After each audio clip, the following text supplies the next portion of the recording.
Hey guys, it's Ryan here with HobbiesofaMan once again, and today we're going to be doing another video, and we're going to be looking at episode 6 of Ahsoka, which was pretty good. I generally had a good time with it. I really enjoyed the vibe of it a lot. It felt very sword and sandal, heroic fantasy, kind of like early pulp, type story vibes. Like it felt very much like that.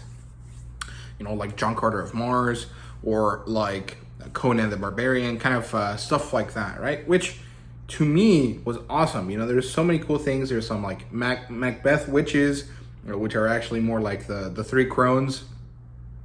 What are they called in Greek mythology? The Furies. The three old ladies that define how long your life is and stuff like that. There was some like Wild West exploration type vibes.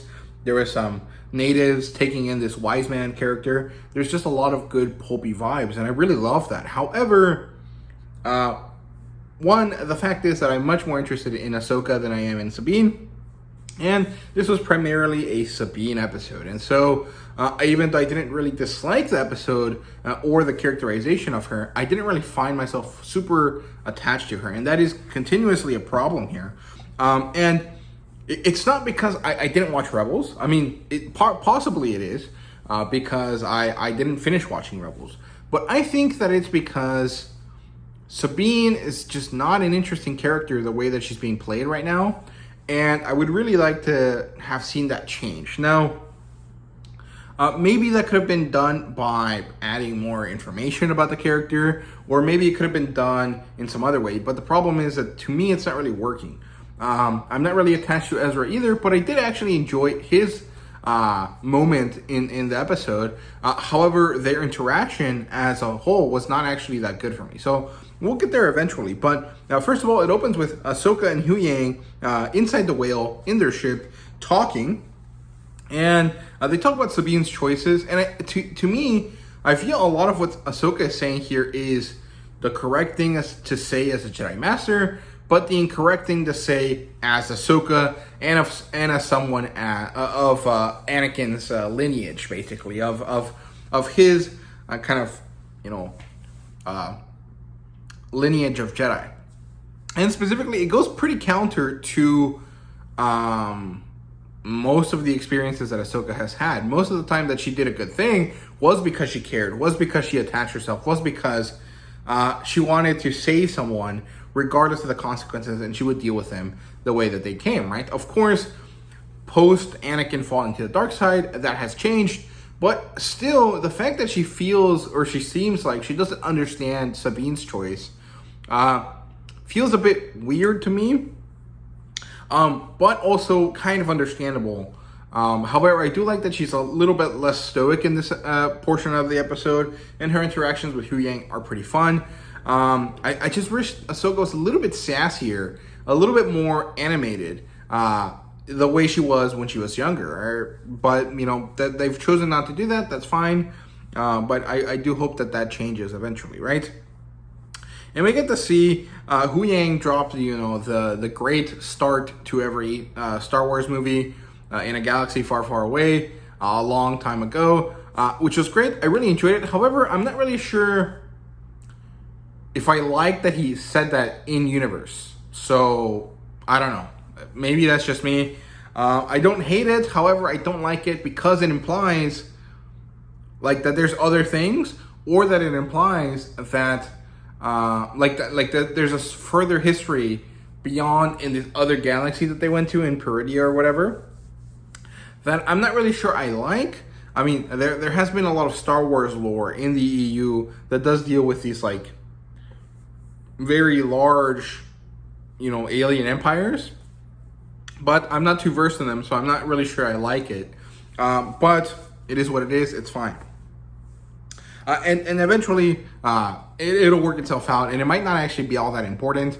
But it was interesting. I liked it, and then I liked it initially, and then eventually I was like, I'm not really sure that I love that, but it was fine. So, yeah. In terms of Sabine's storyline, she's a prisoner. She's on the Eye of Sion, and they have arrived at Peridia, and it basically turns out to be a whale graveyard. So we have this kind of like cool like Lion King kind of scene where they're walking through, or they're going through this ancient graveyard that looks very dark and mysterious and deep, and I like that. I think it's cool. Leads into them meeting with the three great mothers, these Dathomiri witches that apparently are from this other galaxy. Again, really cool stuff. Partially, you could argue that it explains some of the reasons why the Dathomiri are so weird and different, and why all of the Dathomiri are technically Zabraks, but they look so different from all the other Zabraks that we are aware of, right? So that's cool, that's interesting. And I like the way that they have this like resonant voice, and that they talk together. It's interesting that they smell Jedi on Sabine, who doesn't have the Force, but they don't smell Jedi on Balon and Shin, who do have the Force. I'm not really sure if Balon and Shin are masking their presence in some way, or if they have really fallen so far that they count as Darksiders now. And I'm not really sure that the Dathomiri witches are inherently Darksiders. I think they're more like nebulous. However, their magic does kind of lean towards the dark side, because it does kind of focus on this like usage of things that have long passed, right? So I'm not really sure how that works, but it's interesting. Sorry, it's interesting that happened.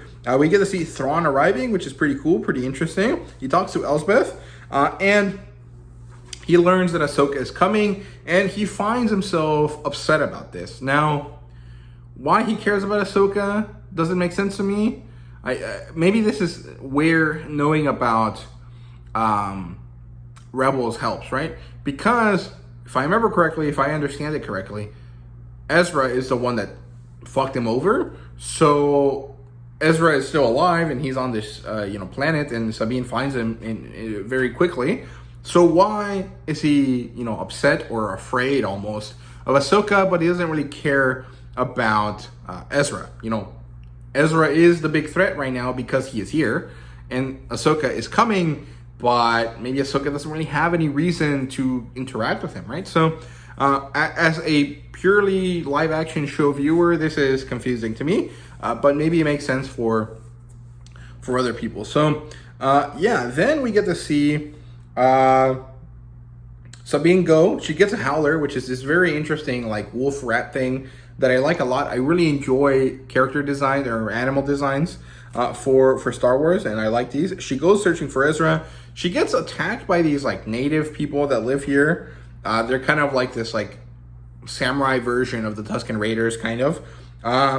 And there's this cute scene between her and the howler that doesn't work for me, because she's like a 40-year-old woman, and she's like interacting with this dog thing like she's like a 5-year-old. In a TV show, it would have worked perfectly, because, or like in an animated show, it would have worked perfectly, because there's this level of like disconnect between the age of the character and what you're seeing. So it's fine. But seeing like a 30-year-old chick like talk down to this giant animal and have it like act like it's cute was initially cute, and then kind of concerning. Like I was like, that's kind of weird, right? But it's fine. Then she finds this hermit crab dude, and I like that he spoke in an alien language, and she gets taken to Ezra thanks to him. She finds him, and then they interact with each other. It's awkward in the sense that neither of them really looks happy to see each other, and they also don't interact properly. Now, I understand that if you haven't seen someone for a long time and you meet with them, it's kind of weird, but also she's been searching and yearning for him for so long that I feel like there could have been a bit more of an emotional response. Maybe she could have cried. Maybe she could have tried to hug him and then decided, this is kind of weird. I'm not going to hug you because it's been so long. Or something else. Something a little bit more dramatic than this like, oh, hey, man, how's it going? It felt very weak and very kind of not appealing. Like it didn't really have this surge of emotion and catharsis that I felt it should have had. So I'm a bit disappointed with that. Other stuff that happens here is that Shin, Hadi, and Baylan Skull talk to each other, and they talk about what's happening here, why there is this attraction to this place, and they interact with each other and learn about, and they talk to each other about stuff that allows us to learn about the characters And this was probably the best part of the episode. It was really, really good. I loved it a lot. I really enjoyed it. So I like their backstory. I'm very interested in these characters. And I know that the actor passed away for Balin Skull. So I hope that they bring him back in some capacity in animation where they can, continue his story.